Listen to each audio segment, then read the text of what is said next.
Welcome to Fair Game. I'm Kristine Leahy. My guest today is a former Pro Bowl quarterback and Super Bowl champion who played 17 seasons in the NFL. Steve Beuerlein, it's good to meet you.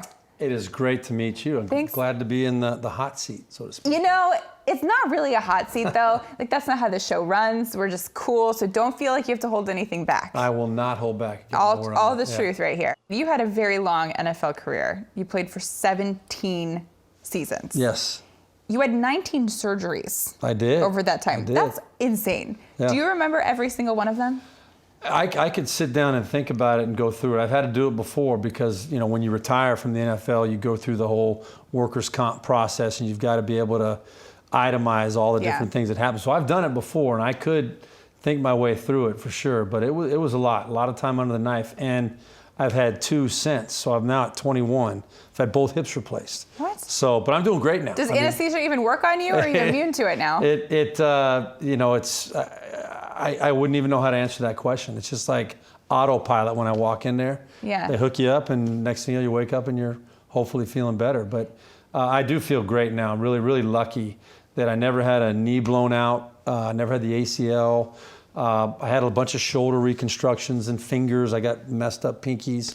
I've had ankles and some minor knee stuff. But fortunately, for what I went through as a quarterback and the style of play that I played, I was a pocket guy, took a lot of hits. I feel pretty good. So I consider myself pretty lucky.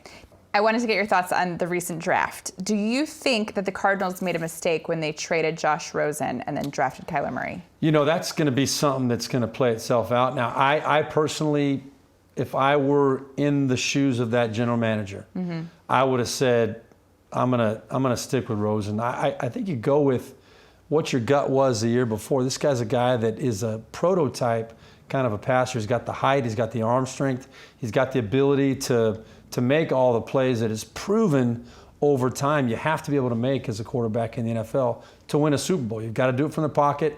You've got to be able to make certain types of throws. And with Kyler Murray, although I'm a big fan, I love the kid. I love watching him in college. I'm not convinced that he can get it done at that level. I know he's a great athlete, but you know, I'm not convinced he's 5'10", and at 5'10" in the NFL, it just doesn't happen very often. Might it have something also to do with this? I want to read a tweet that you sent out. Not impressed with Kyler Murray's pink suit and sneakers. Not the way a quarterback should present himself. Just saying. Just saying. Yeah. You're standing by that? I am standing by that. What do you have against pink? I have nothing against pink on a diva. A wide receiver or a defensive back. Was shots. I'm serious. That's shots. I'm talking about an NFL type diva. I'm not talking, I mean, serious. Oof. I really do. I do. I'm just going to put this, we completely disagree on this, but so you're saying that Odell Beckham Jr. Yeah, that's fine. But not on a quarterback. Not on a quarterback. Like Baker Mayfield, not cool with it. Do you ever see Baker Mayfield dressing like that? Well, Baker Mayfield. You ever see Tom Brady? You ever see Aaron Rodgers, Russell Wilson? Go down the list. So you would just want your quarterbacks to be cleaned up? No, I want them to look like they're not caught up in what they look like. So because he's wearing pink, he's caught up? I think he was trying to make a statement. Look at me. I'm the first guy picking the NFL. Now listen, I like the kid. Don't get me wrong. Yeah. I'm just saying that is not in the locker room as a quarterback. I'm telling you, it's just not common when you're drawing attention to yourself like that. And the obvious exception to that rule would be Cam Newton, right? Coming out with all of his stuff. But I've said this, I love Cam Newton. And I think Cam Newton is the right guy for the Carolina Panthers. But I do think he spends a little bit too much time picking out his hats and picking out his outfits and worried about that instead of getting up and handling himself properly in front of the media, in the locker room. I think that's an issue. Well, listen, there's a lot of hobbies that guys can get into. Sure. I'd rather them have the hobby of fashion. Can you name one? I'm going to put this on you. All right. And I tweeted this also. Name one quarterback in the NFL that has won a Super Bowl or been established and recognized as a leader in the NFL that is a flashy dresser like that. Name one. The guy who used to wear the fur jackets. Oh, Joe Namath? Joe Namath. Joe Namath. There you go. You can. That is the one exception. We'll digress on the wardrobe choices. It's not a major issue. I mean, I don't think it's an issue at all. But hey, To each his own, right? It was an observation. Sure, and hey, you're entitled to an observation. That's right. You were drafted though by the Raiders, right? So yes. You immediately had a season-ending injury in a preseason game. Kind of, yeah.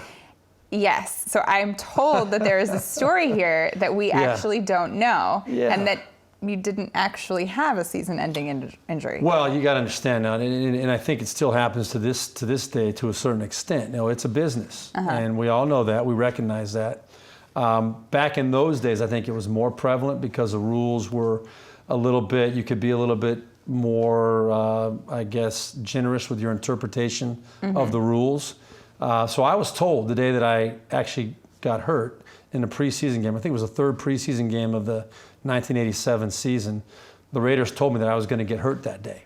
And I said, what do you mean? They said, we want you to get hurt today. And I said, what do you mean? I was this 23-year-old kid trying to figure out how to play with the big boys. And they said, if you get hit, we want you to stay down. And I said, come on, you got to be kidding me. And they said, no, we want to put you on injured reserve. We're just going to let you have kind of a redshirt year. And I said, I don't know if I'm comfortable doing that. So sure enough, I go out there and play in the game. And as I'm throwing a pass in that game, a guy hits my right arm, and actually I strain a ligament in my elbow, and he takes me to the ground. I'm laying on the ground. I'm kind of rolling around because I think I tore my elbow. Oh. And the trainers come out on the field, and they're like, good job, that's perfect. That's exactly. And I said, no, I said, I'm hurt. I really hurt my elbow. And they're like, good, keep it up. It looks really good. Keep it up. What? It looks good. And I said, I'm telling you the truth. I hurt my elbow. I don't know what I did to it, but I'm hurt.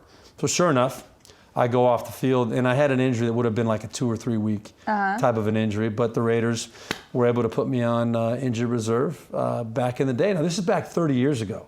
This is back in 1987. So they'd have a lot harder time getting away with that kind of a mentality in this day and age. Okay, more with Steve Beuerlein when we come back. Check out our YouTube channel, FairGame on FS1 to catch all the best highlights of our show. And don't forget to hit the subscribe button so you never miss an episode.